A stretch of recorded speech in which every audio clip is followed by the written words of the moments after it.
There's a moment in every transformation when the fear hits hardest. Not at the beginning, but right after something inside you clicks. Right after the meditation that opens your heart. After the moment you finally feel aligned with the future you. After the realization that something has shifted.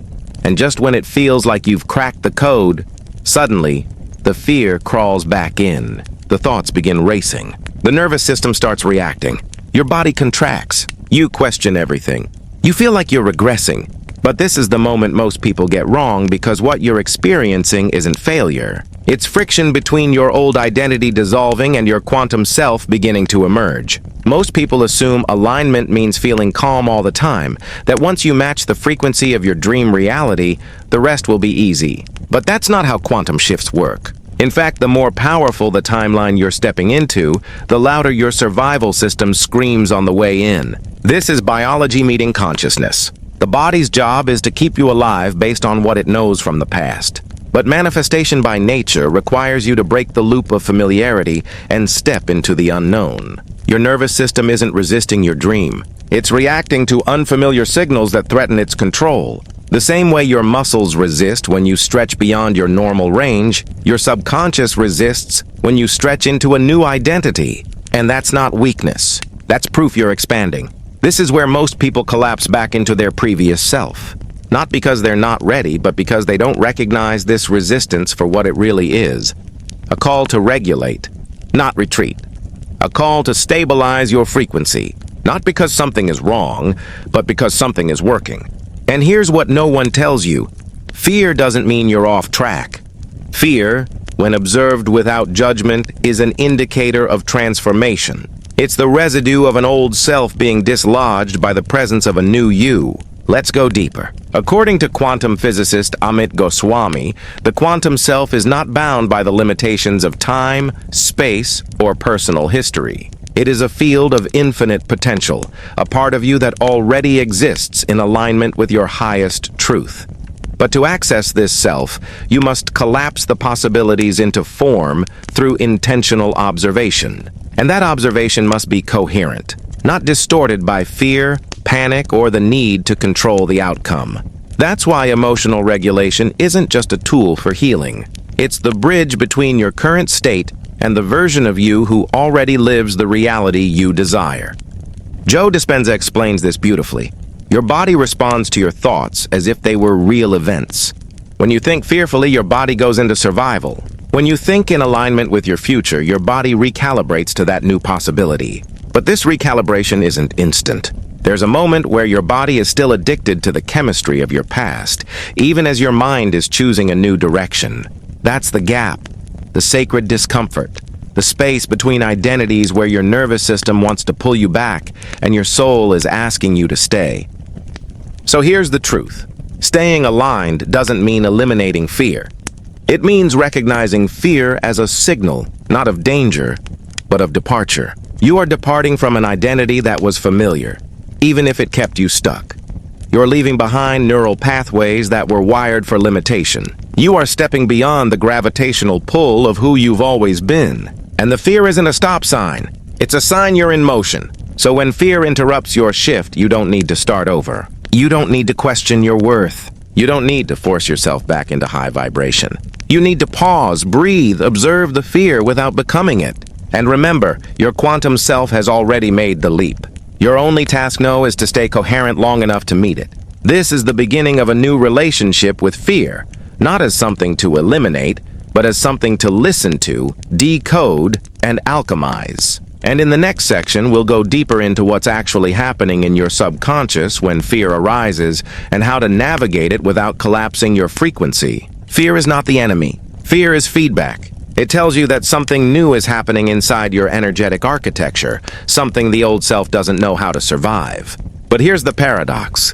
The fear isn't coming from your quantum self. It's coming from the conditioned body that was trained to associate stability with limitation. This is where the leap gets real. Not in your vision board, not in your meditations, but in your biology.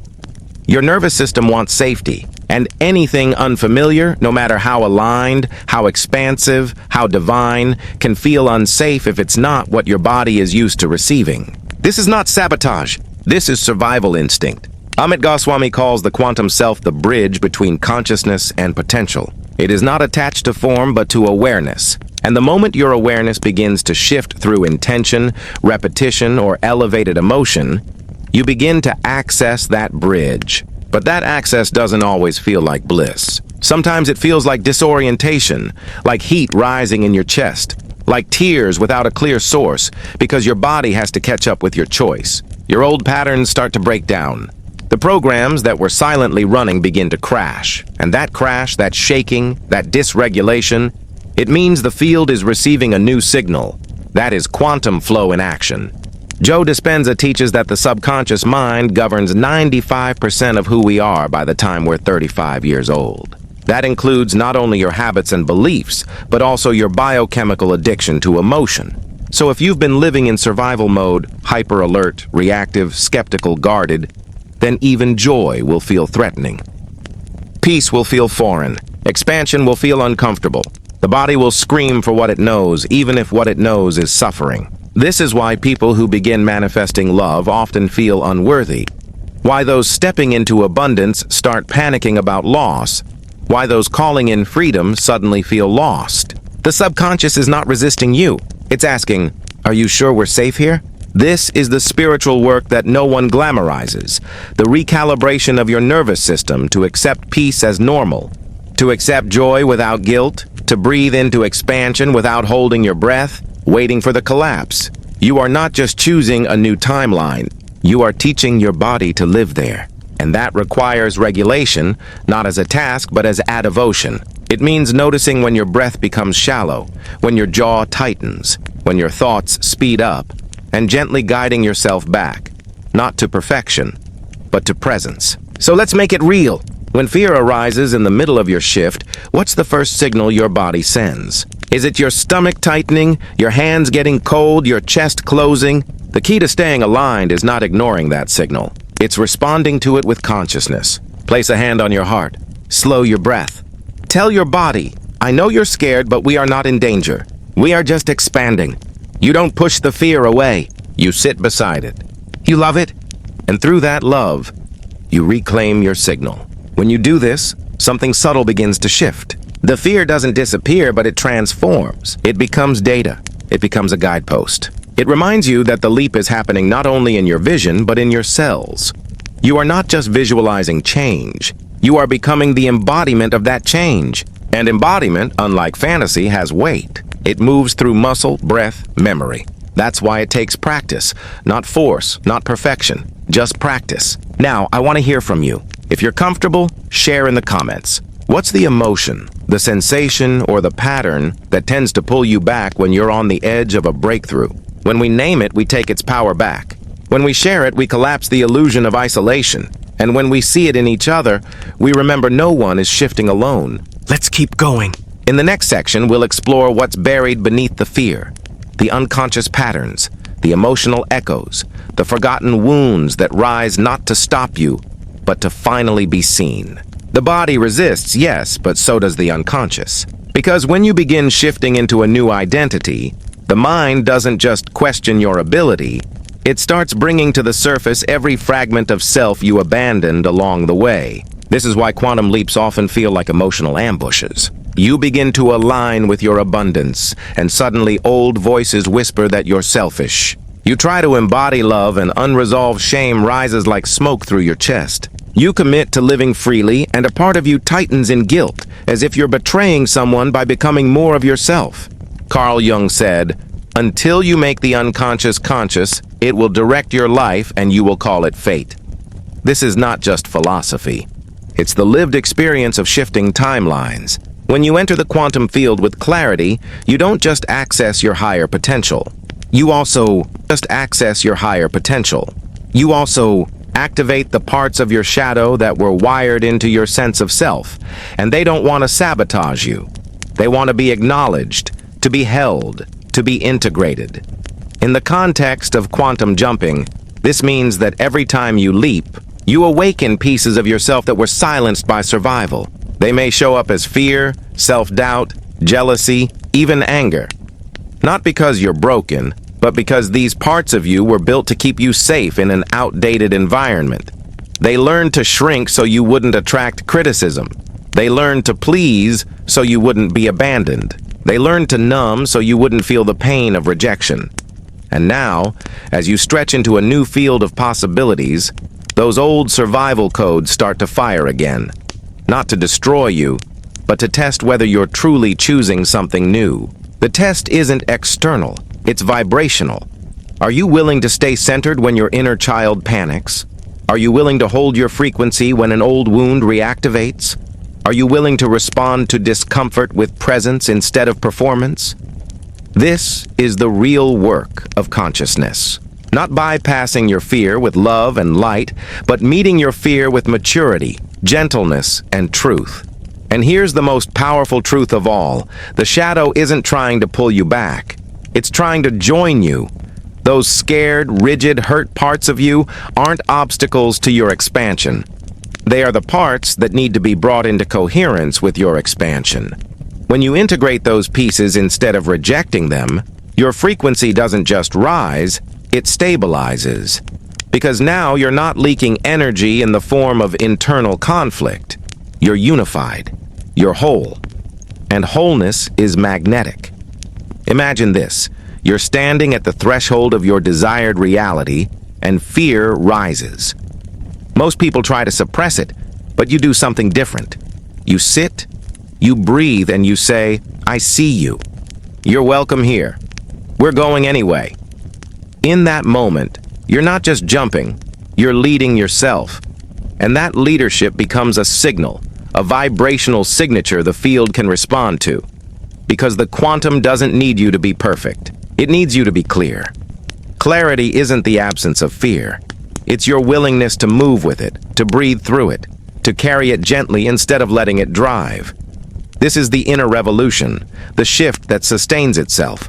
Not because you've eliminated every shadow, but because you've stopped abandoning them. And that is what makes you trustworthy to the timeline you're calling in. You're not faking it until you make it. You're healing it until you embody it. That's quantum integrity. And it is felt far beyond the words you say or the affirmations you repeat. It's in your gaze, your breath, your posture, your presence. And once your presence becomes coherent, once your energy stops fighting itself, the field has no choice but to organize around you. And that brings us to what may be the most important part of the leap.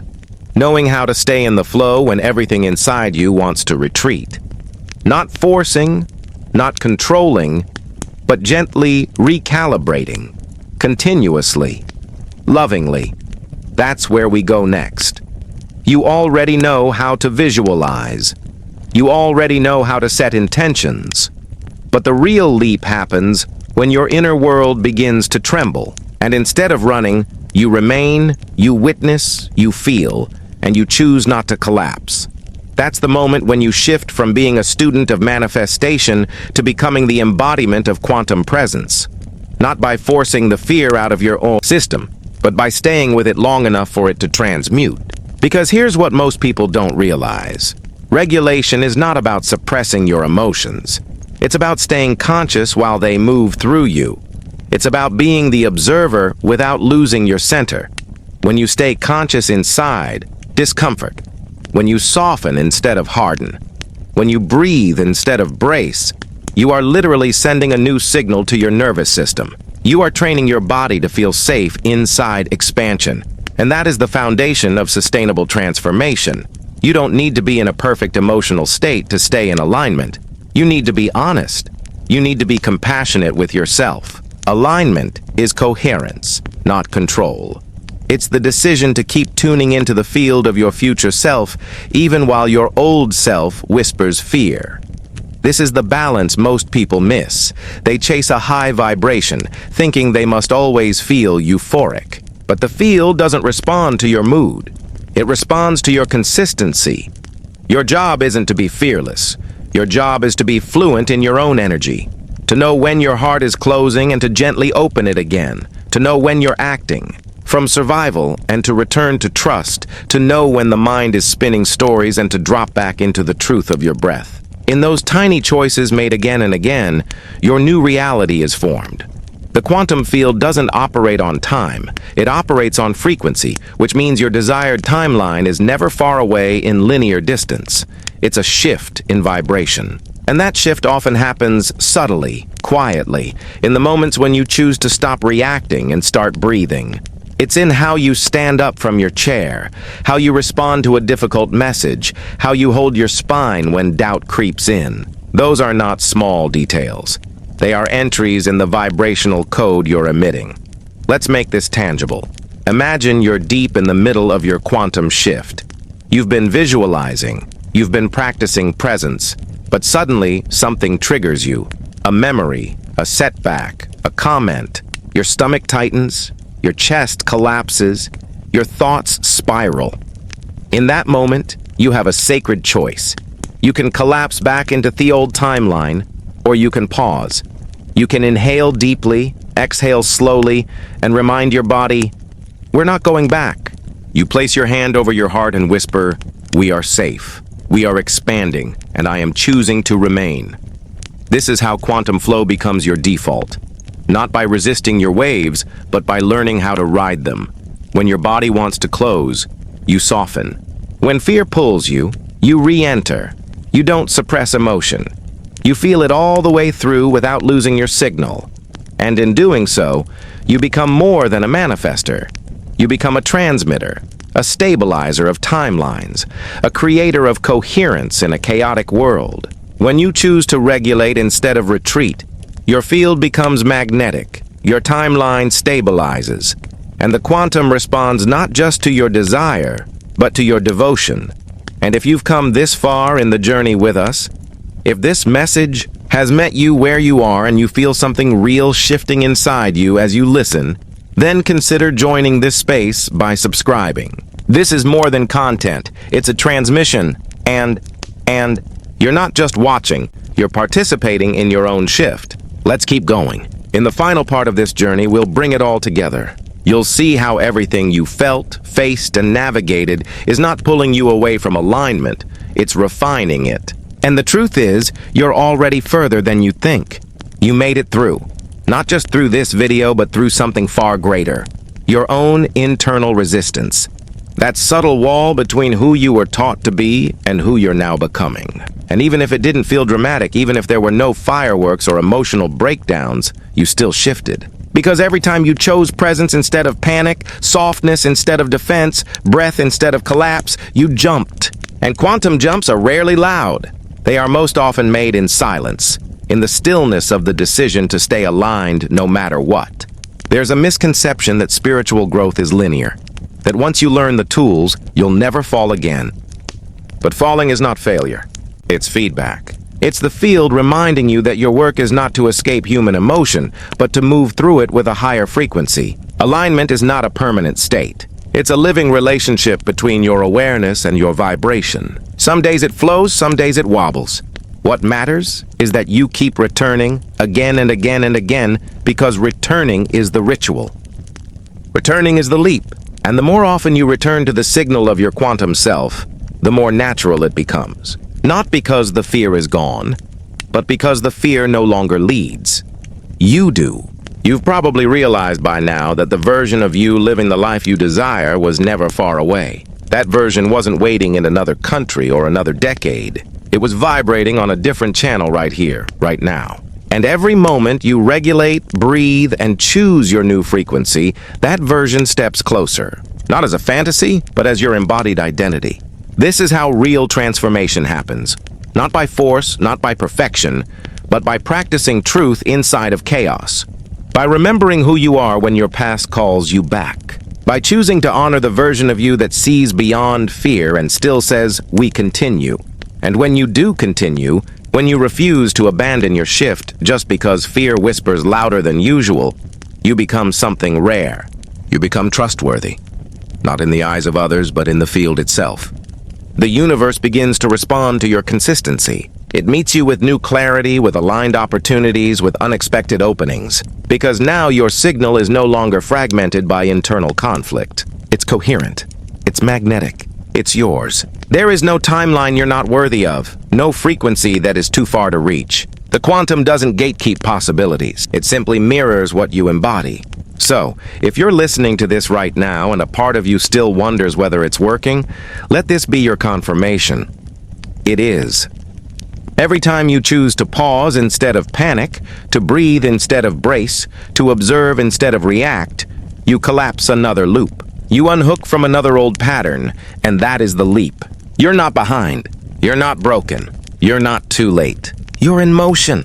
You're remembering. You're unfolding. So take a moment right now to recognize that, to soften your body, to exhale slowly, to anchor back into your timeline, not with desperation, but with devotion. And maybe, just maybe, you'll feel it. The subtle electricity of a new reality humming just beneath the surface. The quiet thrill of choosing alignment when everything inside wants to run. That's your signal. That's your quantum self already holding the frequency for you. So what now? You continue. You let it build. You let it deepen. And when the next wave of fear comes, and it will, you won't be surprised. You'll be ready. Not to fight it, but to breathe with it, to walk through it, to hold your signal steady until the field responds again. And it will. Because once you start shifting from reaction to regulation, from emotion to coherence, from survival to embodiment, the leap is no longer a theory. It becomes your life. You're already living the shift. You're already living the shift.